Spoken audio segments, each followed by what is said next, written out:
یکم محرم الحرام امیر المومنین خلیفۃ المسلمین جانشین مصطفیٰ جبل استقامت اور رسول اللہ کے دین کا بہت بڑا سپاہی حضرت عمر فاروق رضی اللہ تعالیٰ عنہ، جناب عمر کا نام صرف کام نہیں، حضرت عمر کا نام انقلاب برپا کر دیتا ہے۔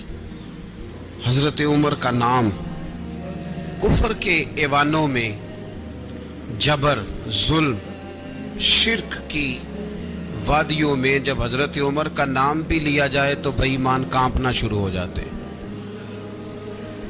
حضرت عمر فاروق رضی اللہ تعالی عنہ، حضرت عمر معمولی شخص نہیں، معمولی آدمی نہیں۔ کچھ لوگ صدیوں کے بعد پیدا ہوتے ہیں اور کچھ لوگ ایسے ہوتے ہیں جو ایک ہی بار پیدا ہوتے ہیں، ان جیسا دوسرا پیدا ہوتا ہی نہیں، دوسرا ان طرح کا پیدا ہوتا ہی۔ حضرت عمر رضی اللہ تعالیٰ عنہ جیسی شخصیات پیدا ہی نہیں ہوتی دوبارہ۔ سارے صحابہ در رسالت مآب پہ خود آئے۔ یہ وہ عظیم شخص ہے جسے اللہ کے محبوب نے اللہ سے مانگ کے لیا، کہا اے اللہ یہ مجھے دے دے، اللہ سے مانگ کے لیا ہے۔ اس لیے صوفیاء کہتے ہیں کچھ مرید ہوتے ہیں، کچھ مراد ہوتے ہیں، کچھ مرید ہوتے ہیں، کچھ مراد ہوتے ہیں۔ مرید وہ ہوتا ہے جو چل کے آتا ہے، آ کے مرید ہوتا ہے۔ مراد وہ ہوتا ہے جسے کہا جاتا ہے کہ یہ کبھی میرا بن جائے نا، یہ کبھی آ جائے نا، میرا بن جائے، اس کو مراد کہتے ہیں۔ حضرت عمر مصطفیٰ کریم کی مراد ہیں، حضور کی مراد ہے۔ اللہم اعز الاسلام بے اسلام عمر ابن خطاب، اے اللہ اسلام کو عزت دے دے، میرے عمر کو کلمہ پڑھنے کی توفیق عطا فرما دے۔ اور کیسے دعا مانگی؟ اور یار حضرت عمر کی تو اس فضیلت کا کوئی جواب نہیں دے سکتا۔ میرے رسول پاک علیہ السلام سب کے لیے ہی دعا مانگتے ہیں نا، حضور کی دعا عام ہے، لیکن مصطفیٰ کریم نے کعبے کا غلاف تھام لیا اور غلاف کعبہ کو حضور نے سینے سے لپٹایا اور سینے سے چمٹا کے کہا اے اللہ میں نے تو کبھی سوال ہی پیدا نہیں کیے، میں کرنے آیا ہوں، مجھے عمر دے دے، عمر دے دے۔ حضور نے مانگ کے لیا۔ اور پھر جب جس کو حضور مانگے اللہ سے، کہ حضرت عمر رضی اللہ تعالیٰ عنہ کا آج یوم شہادت ہے، میرا تو دل کرتا تھا کہ فجر سے باتیں شروع ہوں اور سارا دن ہی عمر کی باتیں ہوتی رہیں، سارا دن جناب عمر کی باتیں، سارا دن، اس لیے کہ ذکر جناب عمر کا ہوگا پر راضی اللہ کے رسول ہوں گے صلی اللہ، تو جاگ کے بیٹھے، خوش ہو کے بیٹھے۔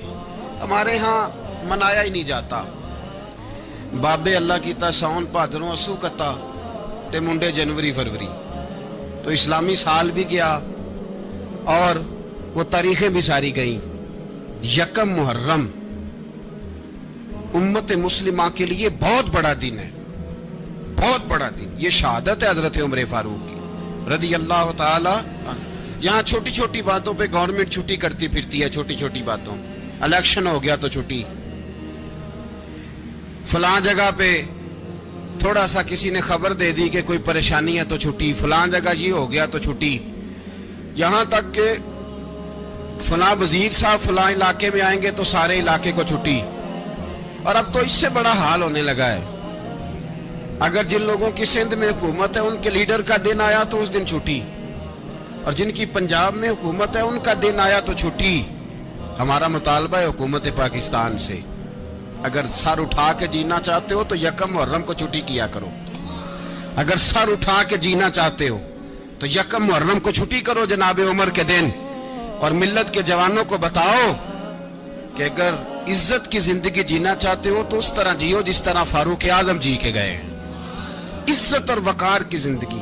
جمہوریت حضرت عمر سے سیکھنی پڑے گی، حکومت کرنے کے طریقے حضرت عمر سے، رعایا کو سیکھنا پڑے گا کہ امیر کس طرح بنایا جاتا ہے اور امیر کس طرح کے ہوتے ہیں۔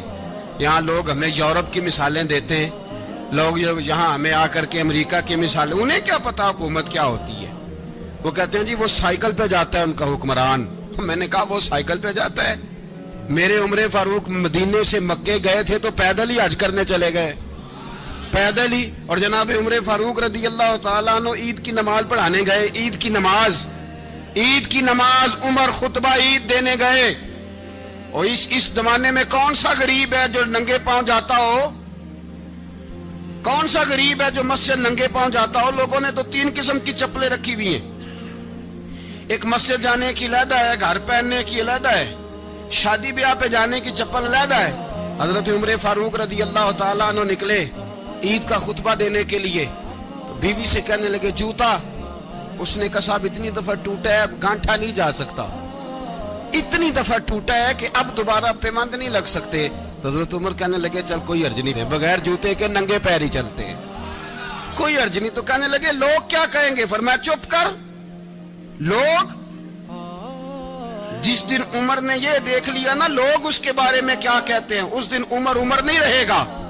تو کہا پھر آپ کا نظریہ کیا ہے؟ فرمایا میرا نظریہ یہ ہے کہ رب رسول میرے بارے میں کیا کہتے ہیں، لوگوں کا کیا ہے؟ لوگ کل کسی کے بارے میں کچھ کہتے ہیں اور پرسوں کچھ کہتے ہیں، میرا نظریہ یہ ہے کہ رب رسول میرے بارے میں ننگے پیر عمر جا رہے ہیں۔ کون جی؟ میں بڑا ماڑا۔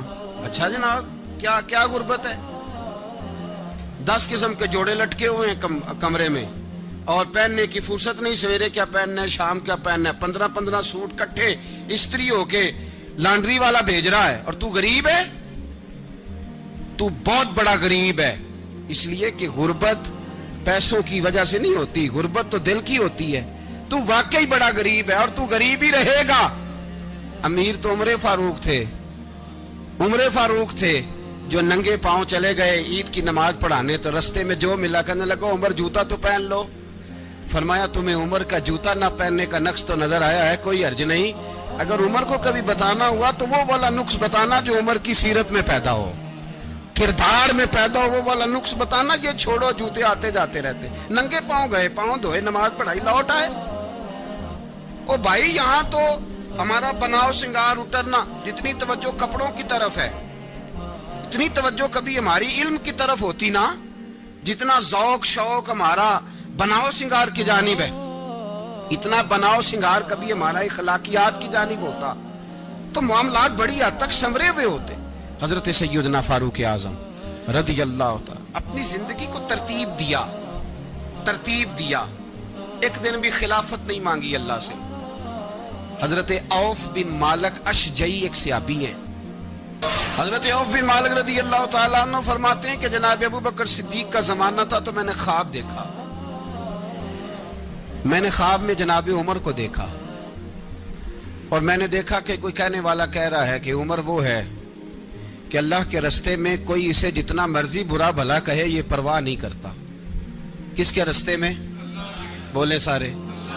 اس کا مطلب ہے اللہ کے رستے میں لوگ برا بھلا بھی، قرآن مجید نے کہا وَلَا يَخَافُونَ لَوْمَةَ لَائِمٍ، کچھ لوگ ایسے ہیں جو برا بھلا کہنے والوں کی پرواہ نہیں کرتے۔ آپ یقین کریں اگر پرواہ شروع ہو جائے نا تو دین کا کام ختم ہو جائے، نہ کوئی تقریر کرے، نہ کوئی تدریس کرے، نہ کوئی پیری مریدی کرے، ختم ہو جائے اگر باتوں کی پرواہ ہو۔ لیکن وہ پرواہ، حضرت عوف بن مالک اشجعی کہتے ہیں میں نے خواب میں دیکھا کہ عمر وہ ہے جو کسی کی پرواہ، اور دوسری بات میں نے یہ دیکھی کہ عمر خلیفہ بنے گا، اور تیسری بات میں نے خواب میں یہ دیکھی کہ عمر شہید بھی کیا جائے گا، عمر شہید بھی ہوگا۔ یہ میں نے 3 باتیں خواب میں دیکھی۔ فرماتے ہیں میں نے آ کے خواب حضرت ابو بکر صدیق کو سنائی، وہ خلیفہ تھے، وہ کہنے لگے ٹھہر جا میں عمر کو بلاتا ہوں، اس کے سامنے دوبارہ سنانا، اس کے سامنے۔ فرماتے ہیں میں نے بلایا حضرت عمر فاروق کو، آ کے بیٹھے، خواب شروع ہوا۔ کہ ایک بات تو میں نے یہ دیکھی کہ آپ ملامت کرنے والے کی پرواہ نہیں کرتے، دوسرا آپ خلیفہ بنے گے۔ جناب عمر کہنے لگے چپ کر، ابو بکر کے سامنے ہی کہہ رہا ہے، چپ کر، خلیفہ کے سامنے ہی کہہ رہا ہے۔ تو حضرت ابو بکر صدیق کہنے لگے عمر اسے کہنے دو، مجھے لگتا ہے رب کی رضا یہی ہے کہ میرے بعد اگر مصطفیٰ کا منبر ملے تو عمر کو ملے، اسے کہنے دو۔ یار یہاں تو لوگ ڈینگے مارتے ہیں، یہاں تو لوگ دعوے کرتے ہیں میرے سامنے فلانے کو بھی بٹھاؤ، فلانے کو بھی بٹھاؤ، اس کو کیا پتا، اس کو کیا پتا، یہ تو بڑکے مارنے کا دور ہے۔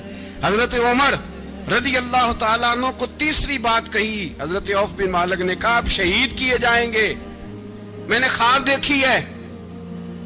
نیک لوگوں کے خواب بڑی حد تک سچے ہوتے ہیں، کہا میں نے خواب دیکھی ہے۔ تو حضرت عمر کہنے لگے شہید تو دلیر لوگ ہوتے ہیں، شہید تو دلیر، جسے سارا زمانہ دلیر کہہ رہا ہے وہ اپنے بارے میں کیا کہہ رہے ہیں؟ کہتے ہیں شہید تو دلیر، میں تو کاہل سا آدمی ہوں، سست آدمی ہوں، میں تو اتنا کام ہی نہیں کرتا، تو یہ خواب تو نے جو ٹھیک ہے دیکھا ہے نا پھر سے دیکھنا۔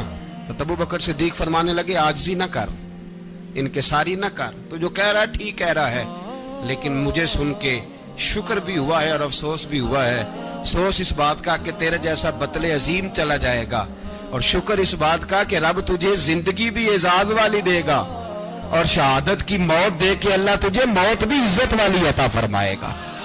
اللہ موت بھی تجھے عزت والی دے گا، تجھے کاہلوں جیسی موت اللہ۔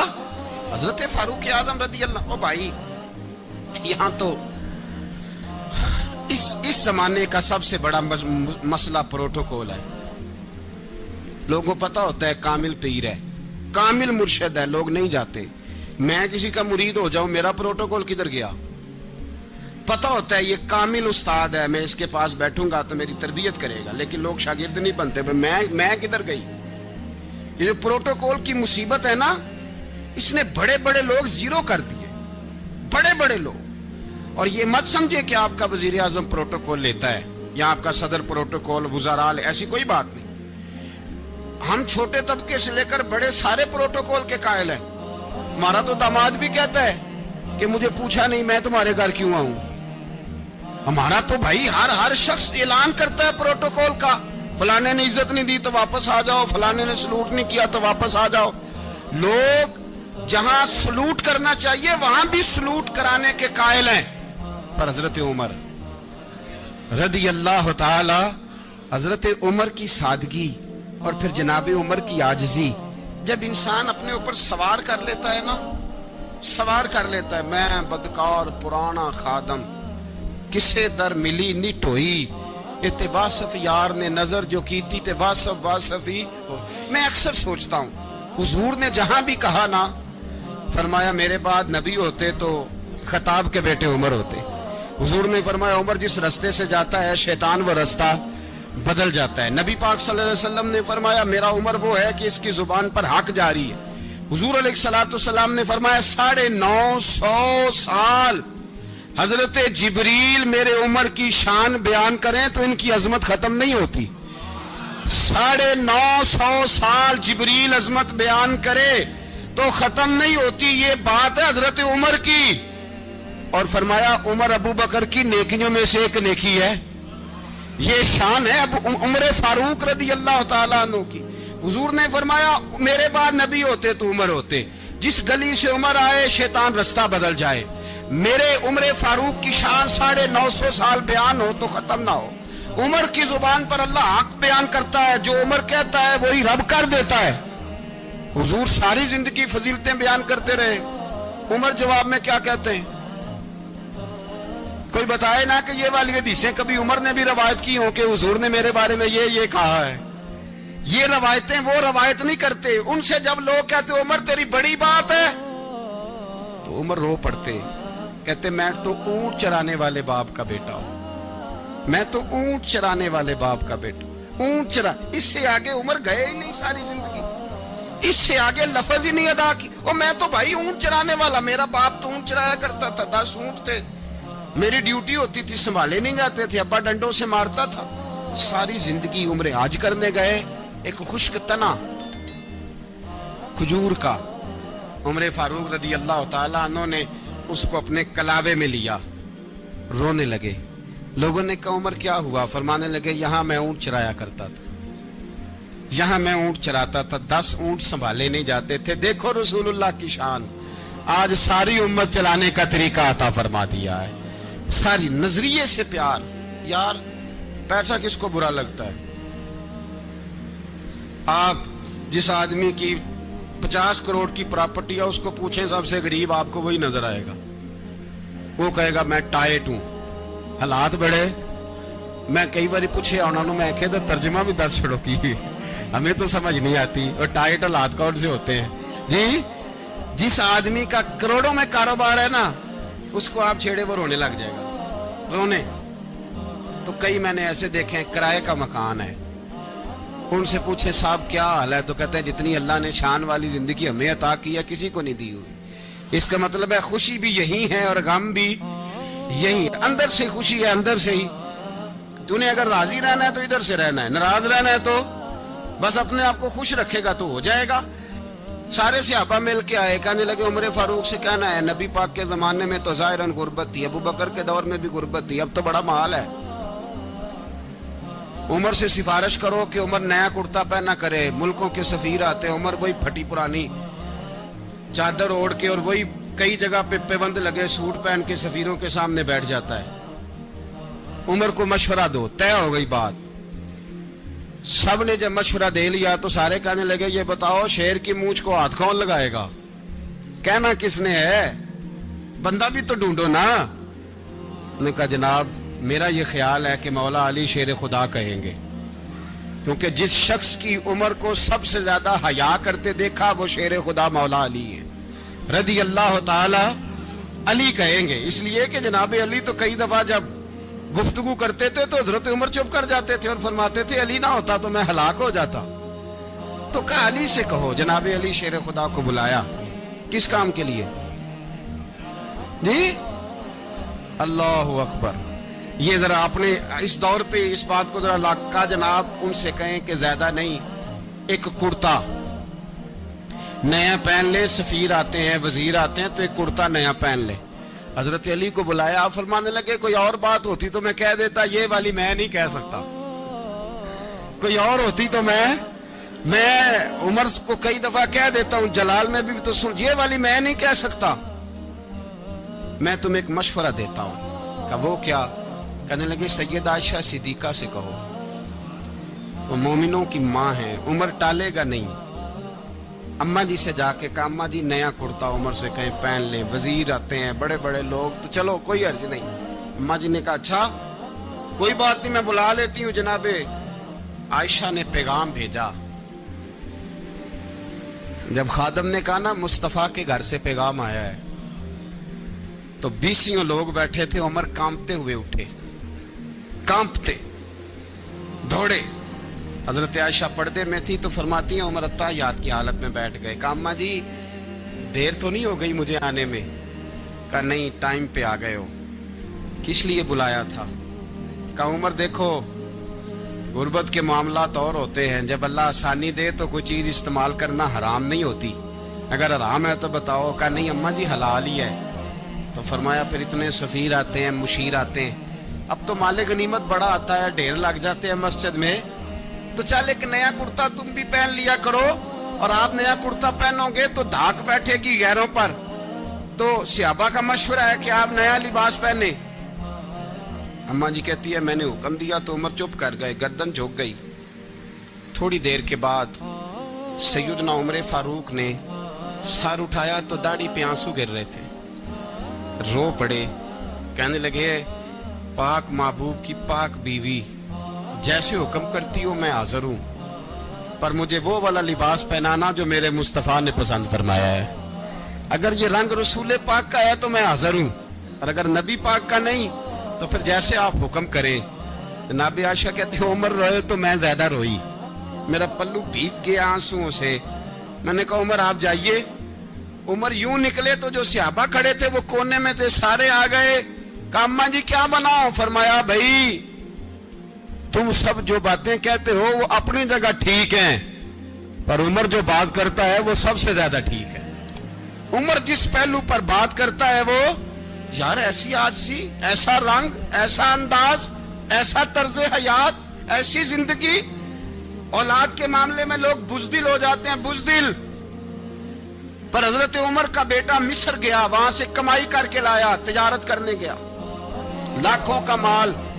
کون سا باپ ہے دنیا میں جس کا بیٹا باہر سے پیسے لے کے آئے تو ابا تفصیل پوچھے کہ بیٹا کہاں سے کمائے, کہاں سے لایا, کتنے ملے, کیوں آئے؟